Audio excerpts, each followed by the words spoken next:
Mesdames et messieurs, bonsoir. Voici les titres de cette édition. Première soutenance de fin d'études de la faculté d'ingénierie de Djibouti, une cérémonie qui a été présidée par le ministre de l'Enseignement supérieur et de la Recherche. Et au Yémen, donc ses alliés demandent à l'ONU de mettre la pression sur les Houthis. Bonsoir à tous et merci à vous de nous rejoindre. Sous la présidence du président de l'Assemblée nationale, Mohamed Ali Ahmed, et conformément à l'article 22 du règlement intérieur, la 6e séance de la 2e session ordinaire du Parlement de l'année 2019 de la 8e législature a eu lieu hier dans l'hémicycle. Cette séance qui a vu la participation du Premier ministre Abdelkader Kamil Mohamed, des membres du gouvernement et de l'ensemble des parlementaires. Elle avait donc pour ordre du jour l'examen de 6 projets de loi.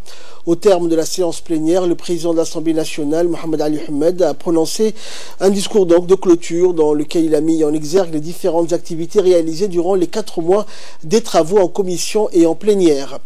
En effet, le chef de l'hémicycle est revenu sur les différentes réalisations du Parlement, notamment la clôture de la séance budgétaire, les différents séminaires d'information relatifs à la lutte contre la corruption, celui consacré à la politique publique et l'analyse du budget. Adopté à l'Union africaine. Comment pourrions-nous bénéficier de cette zone de libre-échange? Est-ce que nous sommes prêts au jour d'aujourd'hui d'adhérer à cet accord de libre-échange? Et on aimerait savoir si les pays de l'IGAD ont adhéré à cet accord de libre-échange. Comment cette régularisation foncière des ménages se fera-t-il pour ceux qui seront réinstallés ou bien ceux qui seront installés?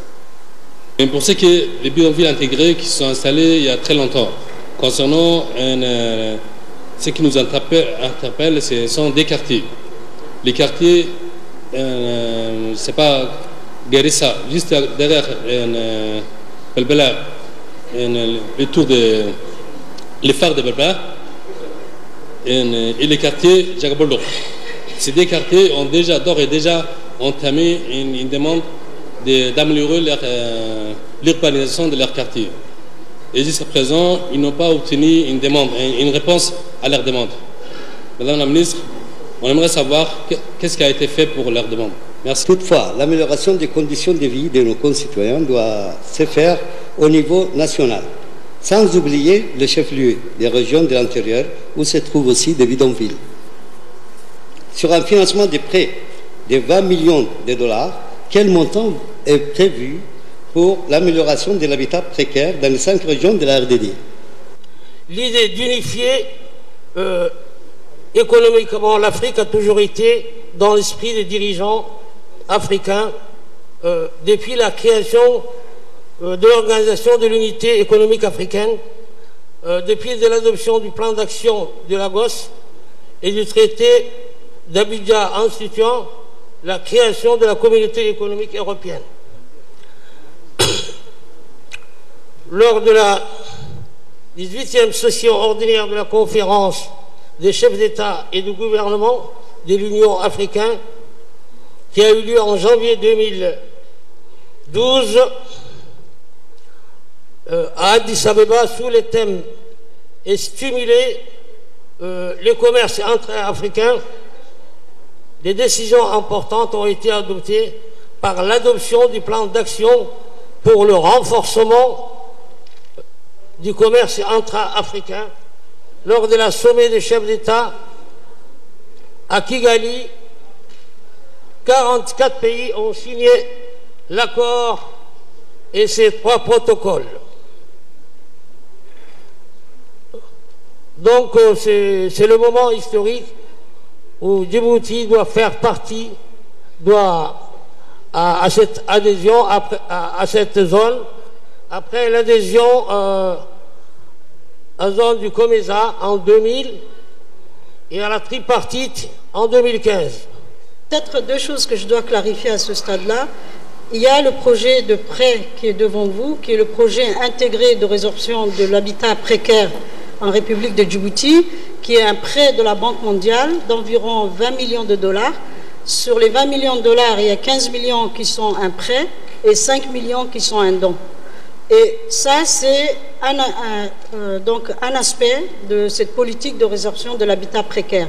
Mais il y a le programme Zéro Bidonville, qui est un programme national qui lui prend en charge l'ensemble des problématiques de résorption de l'habitat précaire sur l'ensemble du territoire national. Alors que le projet qui est devant vous, la loi qui est devant vous, c'est un projet qui va financer une intervention dans un quartier précis qui est le quartier de Balbala Ancien. C'est une première activité du programme Zéro Bidonville. Et le programme Zéro Bidonville, comme il a été souligné lors de la réunion de la commission, c'est un programme qui va nécessiter des investissements très importants. Et pour essayer de trouver ces investissements, il y aura une conférence pour qu'on puisse mobiliser tous les financements nécessaires, que ce soit des prêts ou que ce soit des dons, pour financer ce programme Zéro Bidonville. Et pour sa part, le Premier ministre Abdelkader Kamil est monté au créneau pour intervenir sur le projet portant adoption du système national de normalisation et de promotion de la qualité. Ce projet est considéré comme un outil de régulation de l'économie et offre aux acteurs économiques des avantages concurrentiels dans les échanges commerciaux. Le pays, je disais, importe la quasi-totalité pour sa consommation, qui peut aller de l'alimentation jusqu'au matériel de construction, jusqu'aux produits industriels. Et donc, il est temps qu'on mette en place une large concertation pour que la normalisation soit effective. C'est la raison pour laquelle on a adopté ici les normes djiboutiennes. Cela veut dire qu'il n'y aura pas uniquement au niveau du gouvernement, mais aussi au niveau de tous les parlementaires. Il y aura une large concertation parce qu'il faut faire des normes pour chaque produit. Ce n'est pas uniquement pour le matériel de construction, même pour les médicaments aussi, il faut mettre des normes en place. Donc cela veut dire qu'on aura besoin de l'intelligence de tous les Djiboutiens qui connaissent, qui sont dans des domaines différents. Et là, bon, ce sera quand même un travail beaucoup plus fastidieux, mais on y arrivera, j'espère, Inch'Allah. Merci. Également dans l'actualité, le ministre de l'Enseignement supérieur et de la Recherche, Dr Nabil Mohamed Ahmed, a parrainé aujourd'hui à la faculté d'ingénierie de l'Université de Djibouti la première soutenance de fin d'études de la promotion de la faculté d'ingénieurs. Devant les présidents du jury, l'étudiante Ayane Pierre a soutenu durant 50 minutes, après avoir soutenu les présidents du jury, ont fait des remarques et des commentaires sur les différents plans et compte tenu de la soutenance. En effet, la soutenance du rapport de stage doit permettre à l'étudiant de démontrer qu'il a intégré, compris et sait utiliser les enseignements dispensés durant sa formation. Seront également évaluées ses aptitudes à communiquer en public, son esprit de synthèse, sa maîtrise du sujet et ses compétences professionnelles. Le président de la République, Ismaël Omar Guelleh, avait officiellement inauguré cette faculté d'ingénieurs en 2013 pour permettre aux étudiants djiboutiens de continuer leurs études à Djibouti. Je m'appelle Ayane Pierre, étudiante de la faculté d'ingénieurs. Je voudrais tout d'abord remercier le président de la République de Djibouti, M. Ismaël Omar Guelleh, qui m'a permis aujourd'hui de réaliser mon rêve de toujours, qui était d'être un ingénieur en génie civil. Parce que dès le début de notre promotion, en 2013, il nous a donné cette motivation de continuer. Il est venu, il nous a inauguré, il nous a donné cette présence des cadeaux, des ordinateurs et tout, juste pour nous motiver davantage. Et j'ai toujours voulu être un ingénieur fermé par mon pays et pour mon pays. Là, je suis au stade d'être formée par mon pays et je suis très heureuse et très reconnaissante pour tous mes professeurs qui m'ont encadrée durant tout mon cursus scolaire. Là, il me reste juste à concrétiser le rêve et donc il reste juste le pour. Et le ministre de l'Enseignement supérieur et de la Recherche, Dr Nabil Mohamed Ahmed, a remercié pour sa part le président de la République pour avoir inauguré cette faculté afin que nos étudiants puissent poursuivre leur cursus scolaire et leurs études d'ingénieur, notamment à Djibouti. On écoute le ministre. Je voudrais tout d'abord vous exprimer ma fierté, féliciter l'étudiante Ayane Abdi qui a démontré ses qualités, ses connaissances scientifiques, techniques, ce qui nous conforte donc dans le rendu au niveau de cette université et de cette faculté d'ingénieurs. Je voudrais vraiment dédier cette première soutenance au président de la République qui nous a toujours soutenus et qui a fait qu'aujourd'hui le succès est au rendez-vous. Je voudrais également féliciter M. Abdelkader, le directeur de cette faculté d'ingénieurs, et le président de l'université, Dr Jama Mohamed Hassan, pour la qualité du travail qu'ils ont réalisé, le suivi. je ne peux omettre mes sincères remerciements à nos amis d'Istanbul Technical University, les professeurs d'Istanbul Technical University, qui n'ont ménagé aucun effort pour que la qualité des enseignements soit au rendez-vous et qu'on soit aujourd'hui à un si haut niveau. Je voudrais juste passer un message et dire que cette jeune fille qui a soutenu aujourd'hui a non seulement fait un travail magnifique, remarquable, mais elle est également une fille qui présente un état d'esprit citoyen dans la mesure où elle a souhaité rentrer dans son pays après sa formation, son stage technique en Algérie, en disant qu'elle a été formée par Djibouti et pour Djibouti et qu'elle voudrait rendre donc sa connaissance et son savoir le mettre au profit de notre République. Santé à présent, le ministre de la Santé accompagné de ses principaux collaborateurs a inauguré un poste de santé de Ali Ouné dans la région d'Arta. Dès son arrivée donc sur les lieux, le ministre donc a été accueilli par le préfet de la région d'Arta, Abdullah Dalal Oukiye, et par bien sûr une foule immense venue pour cette occasion. Cette cérémonie donc qui a vu la participation du chargé d'affaires de l'ambassade des États-Unis à Djibouti, Alexander Hamilton, du général Craig de la base militaire américaine à Djibouti, du chef d'état-major général des forces armées djiboutiennes, le général de corps Zakaria Cheikh Ibrahim, du général donc à la défense Tahirou Ali Mohamed, la représentante de l'USAID, donc de l'USAID Rabia Martin. Le poste de santé de Ali Ouné est construit donc avec l'appui financier et technique de l'armée américaine stationnée à Djibouti. Cette ouverture du poste vient à point nommé pour la population locale. Il faut rappeler que le gouvernement des États-Unis a déjà construit 7 postes de santé. 2 sont en cours de construction dans les localités de Kontali et Kalafi dans les régions d'Ikil. Et par la suite, dans une brève intervention lors de la cérémonie d'inauguration, le préfet de la région d'Arta, Abdullah Dalal Oukiye, a incité donc la population locale de préserver les installations sanitaires flambant neuves. Et de son côté, le chargé d'affaires de l'ambassade des États-Unis, Alexander Hamilton, a souligné que la construction de ces structures témoigne du renforcement des liens de coopération entre Djibouti et les États-Unis.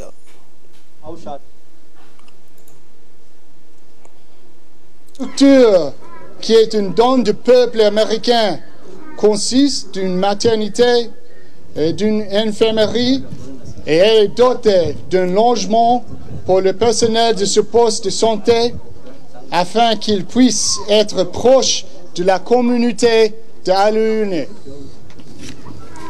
Je tiens à souligner les efforts de l'armée américaine en collaboration avec le ministère de la Santé. Permettez-moi de vous remercier pour votre travail formidable pour faire de ce poste de santé une réalité. Ce poste de santé est le 7e que l'armée américaine a construit à Djibouti. Et pour sa part, le ministre de la Santé, Dr Diama Elmi, donc, a mis en exergue le rôle crucial que ce poste de santé va jouer dans l'accès aux soins de proximité pour les populations rurales et a remercié le gouvernement américain et l'armée américaine pour leur contribution de cette localité donc, de Ali Ouné. On écoute le ministre. C'est un honneur aujourd'hui pour moi de pouvoir procéder avec vous tous à l'inauguration de ce poste de santé dans la région d'Arta, plus particulièrement la localité de Ali Ouné. Nous savons ô combien Ali Ouné avait besoin d'un poste de santé. Même si le service médical a été offert de manière gracieuse et généreusement, comme le fait dans tout le territoire, là où il n'y a pas de structure sanitaire par notre armée, et sous les instructions du général Zakaria, aujourd'hui une structure complète a été construite ici par nos amis, l'armée américaine, ici présente à Djibouti. Et cela est dû à la bonne relation, à l'excellente relation d'amitié et de fraternité dans lequel soutient, appuie et construit jour après jour le président de la République avec le peuple et gouvernement des États-Unis d'Amérique qui contribue de manière active au développement aussi de la République de Djibouti, plus particulièrement aujourd'hui sur la santé. Vous avez bien vu que plus de 7 postes de santé ont été construits par l'armée américaine, 2 autres sont en cours et d'autres secteurs sont identifiés pour que nous puissions continuer à y construire ces postes. Tous les produits de nutrition infantile de la marque Modilac font l'objet d'un rappel de produits suite au signalement de cas d'intoxication aux salmonelles, des bactéries dangereuses pour la santé des nourrissons. Le laboratoire national d'analyse alimentaire, le laboratoire LANA, informe et assure la population djiboutienne que le lait infantile de la marque Modilac ne sont pas présents donc sur le marché djiboutien. C'est ce qu'a déclaré donc Omar Waïs Guedi, chef de service assurance qualité, dans une interview qu'il nous a accordée. Retrait des produits de nutrition infantile de la marque Modilac de la société Sodilac, fabriquée dans une usine implantée dans le nord de l'Espagne, en raison de la contamination par la bactérie de type Salmonella Pona. Les produits concernés de la contamination, diffusés dans les différents médias internationaux ces derniers temps, a suscité dans les réseaux sociaux et parmi la population une sorte de panique. Le laboratoire national d'analyse alimentaire, l'ANA, assure aux parents et notamment aux mères que Djibouti n'est pas concerné par cette contamination, et ces mesures de rappel retrait des produits susmentionnés. Ces produits ne sont pas présents sur notre territoire. Et en nouvelle du monde à présent, le Yémen et ses alliés demandent à l'ONU de mettre la pression sur les Houthis. Le gouvernement du Yémen et ses alliés, l'Arabie Saoudite et les Émirats Arabes Unis, ont demandé donc hier au Conseil de sécurité des Nations Unies de pousser les rebelles Houthis à respecter l'accord de cessez-le-feu. Dans une lettre, les trois gouvernements demandent au Conseil de sécurité de faire comprendre aux Houthis et à leur soutien iranien qu'ils seraient tenus responsables si leur persistance à ne pas tenir leur engagement devait mener à la rupture de l'accord de Stockholm. Ils accuse les rebelles d'avoir violé 970 fois cet accord de cessez-le-feu pour la ville portière de Hodeïda depuis qu'il est entré en vigueur le 18 décembre dernier. Des combats sporadiques se produisent toujours et le redéploiement des forces rivales qui était programmé pour le 7 janvier n'a pas eu lieu. Les deux parties belligérantes avaient eu outre donc accepté d'échanger 15 000 prisonniers en soumettant la liste des noms de ces captifs au médiateur de l'ONU, mais seuls quelques-uns ont pour l'heure été concernés. L'ONU réclame un accès humanitaire dans l'est de la Syrie. L'ONU a réclamé donc aujourd'hui un accès humanitaire dans l'est de la Syrie pour venir en aide aux déplacés fuyant l'enclave de Hadjin, dernière poche du groupe État islamique dans la province de Deir ez-Zor. Avec le soutien d'une coalition internationale emmenée par Washington, les combattants kurdes et arabes des FDS ont lancé en septembre dernier une offensive contre l'ultime bastion de l'État islamique dans l'est du pays. Ils ont conquis l'immense majorité du secteur, poussant les djihadistes dans leur dernier retranchement. Ces dernières semaines, des milliers de personnes ont fui les hostilités. Depuis l'escalade de combat à Hadjin début décembre, plus de 23 000 personnes ont fui vers Al-Hul, dont plus de 10 000 au cours de la semaine dernière, parfois après avoir passé plusieurs nuits dans le désert, exposés à des conditions climatiques difficiles, sans eau ni nourriture, selon le HCR. La Chine et les États-Unis ont fait état de progrès importants à l'issue de négociations bilatérales à Washington à un mois de la fin de la trêve dans leur guerre commerciale au potentiel dévastateur pour l'économie mondiale. Alors que Donald Trump avait estimé que d'énormes progrès avaient été réalisés à l'occasion des discussions de mercredi et jeudi, Pékin a signalé aujourd'hui des avancées importantes.